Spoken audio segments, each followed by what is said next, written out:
थोड़े समय पहले एक गांव में सुरेश और कीर्तना नामक पति पत्नी रहते थे। उनके गीतिका नामक एक सुंदर सी बेटी थी। सुरेश हमेशा सबके सामने बेवजह गर्व से पेश आता था। एक दिन शाम के समय में कीर्तना उनके घर पे वड़ा पाव बनाती है। कीर्तना, तुम्हारे हाथ का ये वड़ा पाव सच में बहुत स्वादिष्ट है।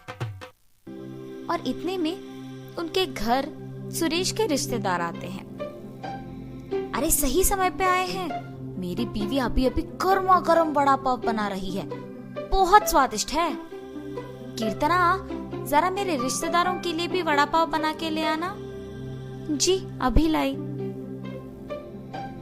ये कह के गर्मा गर्म वड़ा पाव बना के वहां लाती है और उनके रिश्तेदारों को परोसती है।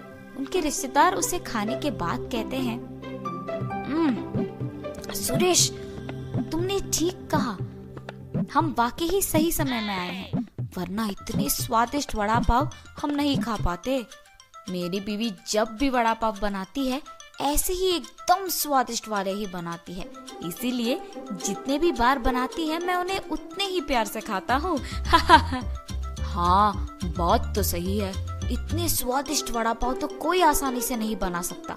अगर तुम्हारी बीवी ने दुकान लगाया तो लोग खरीद के खाएंगे इन्हें। हाँ नरेश, अगर मैं इतना स्वादिष्ट वड़ा पाव बनाती तो पक्का दुकान लगा देती। अगर मैं अपनी बीवी के साथ एक वड़ा पाव का दुकान शुरू करूंगा तो सभी वही आके खाएंगे और उन्हीं स्वादिष्ट वड़ा पाव के बारे में सारा गांव बात करेगा। ये एक अच्छा सोच है। ऐसे ही उसके रिश्तेदारों के जाने के बाद भी उसी विचार के बारे में सोचते रहता है। तब कीर्तना को नजर आता है कि उसके पति किसी सोच में पड़े हैं। उनके पास जाकर कहती है, क्या हुआ जी, किस चीज के बारे में इतना सोच रहे हैं आप? कीर्तना, तुमने तो सुना है ना कि मेरे रिश्तेदारों ने क्या कहा, हम हमारे घर के सामने ही एक वड़ा पाव का दुकान लगाएंगे। तब मेरे रिश्तेदारों के ही तरह इस गांव के सारे लोग उसी के बारे में बात करेंगे। ठीक है, आपके विचार के अनुसार ही हम वड़ा पाव बना के बेचेंगे, लेकिन आपको अब से ऐसे बेवजह गर्व की बातें करना बंद करना पड़ेगा।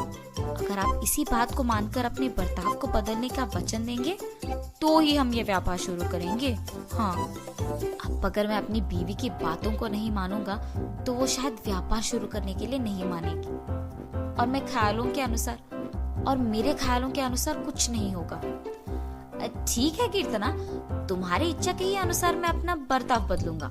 हम कल से ही वड़ा पाव बना के बेचेंगे। और ऐसे ही वो बाहर जाकर वड़ा पाव की तैयारी के लिए जरूरी सामग्री लेकर आता है और अगले दिन नरेश उनका दुकान शुरू करके उसकी बीवी को वड़ा पाव बनाने के लिए कहता है। कीर्तना उसके पति के बातों के अनुसार ही वड़ा पाव बनाना शुरू करती है।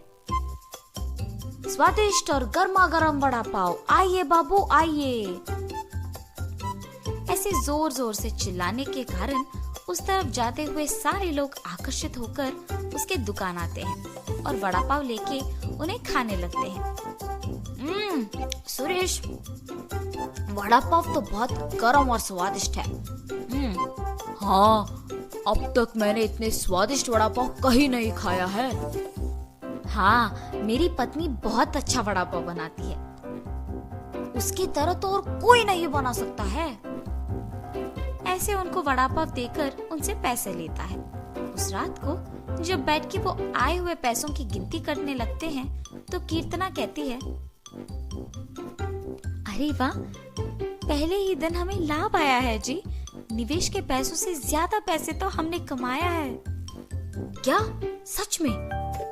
अगर हमने ऐसे ही इसे बरकरार रखा ना तो जल्द ही हमारा बहुत बड़ा व्यापार बन जाएगा कीर्तना। हाँ, आप सही कह रहे हैं।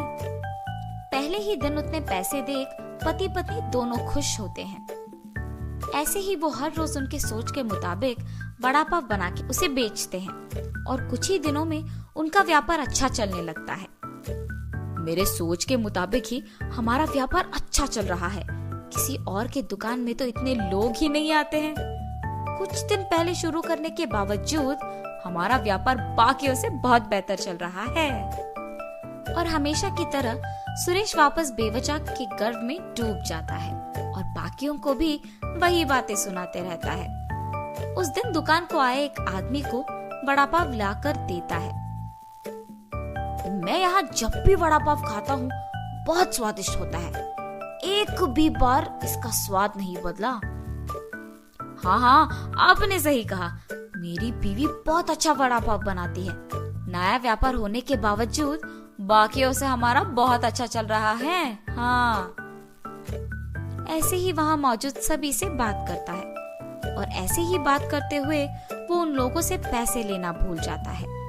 उसके पैसे ना लेने के कारण सभी वहाँ आके उसकी गर्व की बातें सुनकर पैसे दिए बिना चले जाते थे। कुछ दिन बाद सबको जब सुरेश की कमजोरी का पता लग गया तो वो वड़ा पाव मंगा के उसे खा के पैसे देने के लिए उसके पास जाकर वड़ा पाव के बारे में बात करना शुरू करते थे। सुरेश उनकी बातों में पड़ के गर्व की बातें करता था और उनसे पैसे लेना भूल जाता था और कुछ देर बाद वो लोग वहाँ से पैसे दिए बिना चले जाते थे। सुरेश की इस बर्ताव के कारण उनके व्यापार में नुकसान होता है और अचानक उनके सपने टूट जाने पर पति पत्नी दोनों बहुत निराश होते हैं। कीर्तना, मुझे माफ करो, इस सब का कारण मैं हूँ। मेरे इस झूठे गर्व के कारण ही सबको मेरी कमजोरी का पता लग गया और उन्होंने उसका फायदा उठाया। इसीलिए हमें अब नुकसान भुगतना पड़ रहा है। ऐसे कह के बहुत दुखी होता है। आपको अपनी गलती का एहसास हो गया, बस ये काफी है। अब से हम हमारा व्यापार ढंग से चलाएंगे। ठीक है कीर्तना। और तब से पति पत्नी दोनों उनका वड़ा पाव का व्यापार बहुत अच्छे से चलाते हुए खुश रहते।